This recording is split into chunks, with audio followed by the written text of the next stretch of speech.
Golpes em Minas Gerais.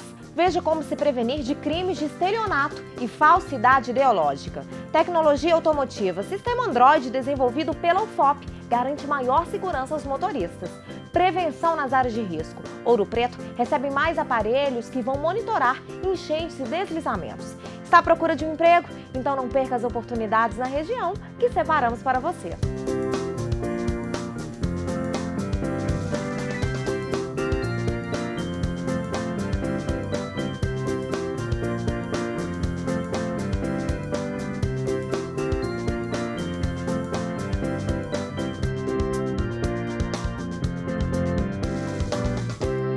Olá!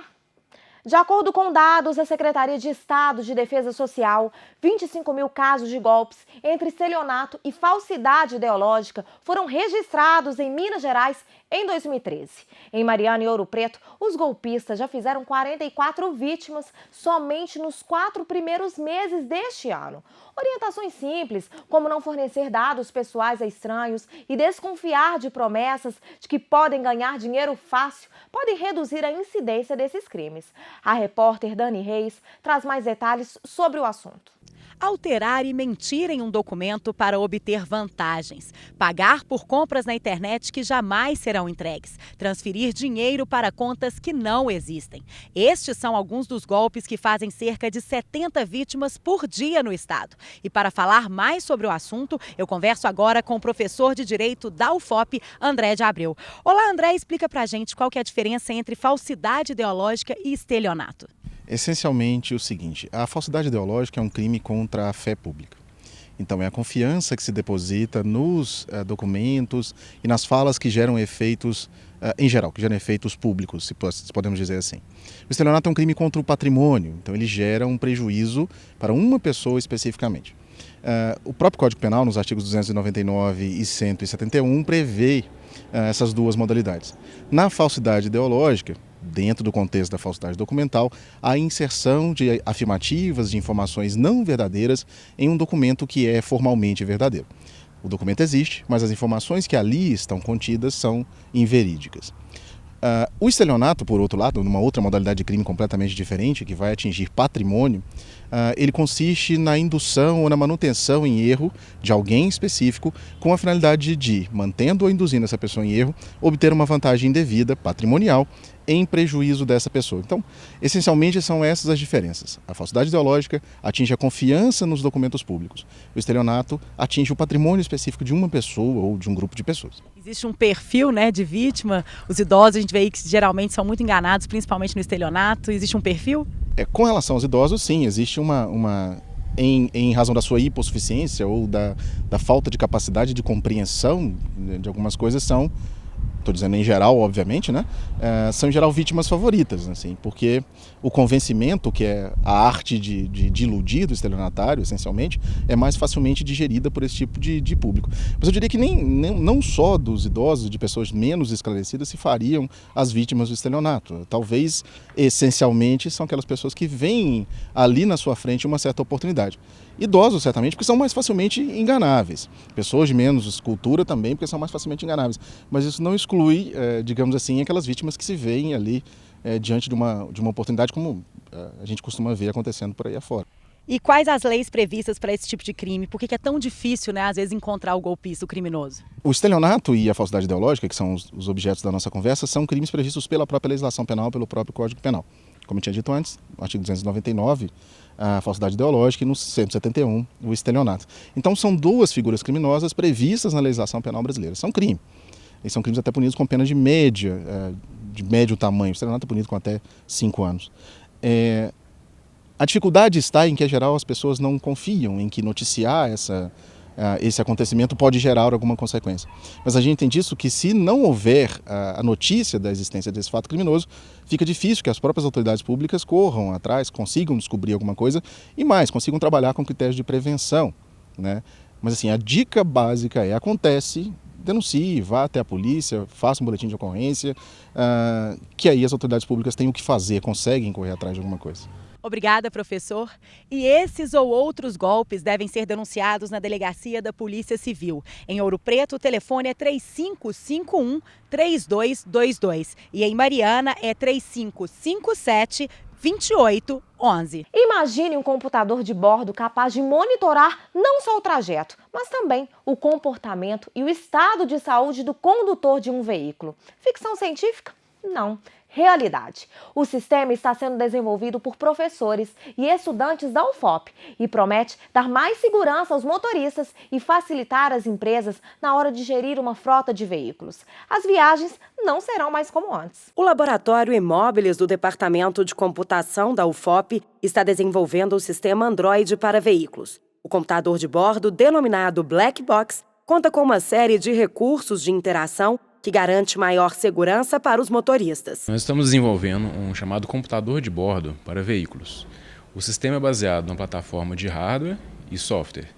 O hardware é um novo computador que foi criado, com todo o projeto do processador, memória, nova interface, e software que são novos programas criados para o ambiente de um carro. Nesse sentido, o computador de bordo é feito para apoiar o motorista na direção e, pensando numa frota de veículos, apoiar o gestor da frota nas tarefas dos veículos. Todas as informações enviadas ao sistema, ao condutor e ao gestor da frota acontecem em tempo real. Isso inclui não só os mapas de trajeto, mas todo o monitoramento das ações do motorista e do veículo. Por exemplo, ele tem que cumprir uma determinada viagem, então ele tem que seguir uma determinada rota, a qual o gestor envia o comando para o motorista, ele é como faz essa viagem, e durante a viagem o computador de bordo auxilia o motorista no seu trajeto através de mapas, mas também verifica a situação do veículo e o próprio motorista, seu comportamento, seu estado de saúde e todas as situações que são relevantes para a viagem ser bem feita. Aqui na UFOP são os membros do Laboratório Imóveis, atualmente 4 professores do Departamento de Computação e 2 professores do ICEA, da Engenharia da Computação, e em torno de 5 alunos de mestrado e 18 alunos de graduação. Muito trabalho? Sim, muito trabalho a ser feito. E muito resultado também. Desde dessa parte mais tipo de cumprir as tarefas da empresa, agora da parte de atenção também do motorista, que é mais segurança, e futuramente da parte de integração do carro, sim, com a atenção do motorista, se o cara acelerar mais, se o cara acelerar menos, integrar os dois e fazer uma análise total, né? O projeto é uma tendência tecnológica e vai trazer para dentro do veículo toda a tecnologia e recursos já disponibilizados em tablets e smartphones. Existe uma tendência atual, a gente vai ver na mídia isso surgindo muito, dos computadores de bordo para veículos, não somente computadores de frota, mas também para o veículo comercial. O objetivo desse grande avanço, na verdade, é que nós temos todos esses avanços em celulares e tablets, e isso está sendo visto como uma maneira de incorporar esses avanços dentro dos veículos.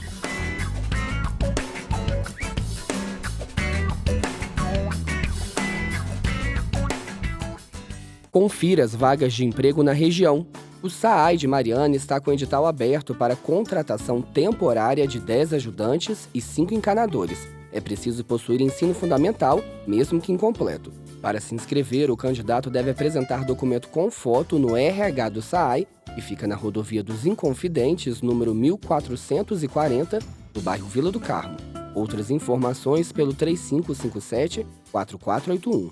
A loja de artesanato Brasarte de Ouro Preto oferece uma vaga para atendente. É preciso ter conhecimentos básicos em informática.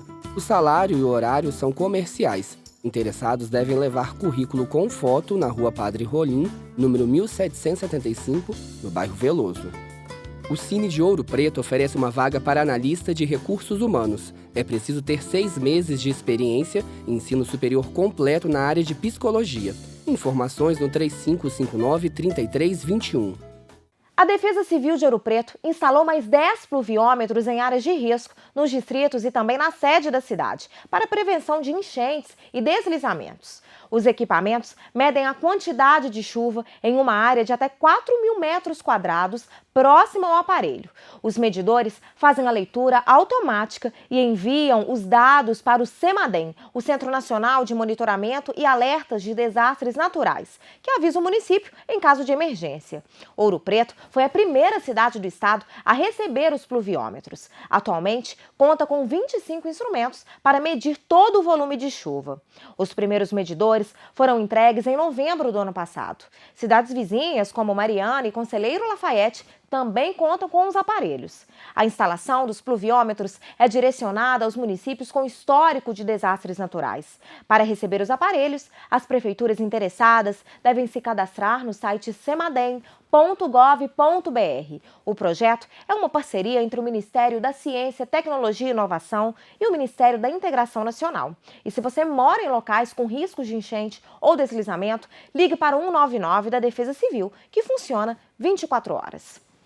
Continue acompanhando o Plano Aberto de segunda a sexta-feira, às 7 da noite, com reprise ao meio-dia pelo canal 31 da sua TV aberta. E a gente fica por aqui. Obrigada pela sua companhia e até o nosso próximo encontro.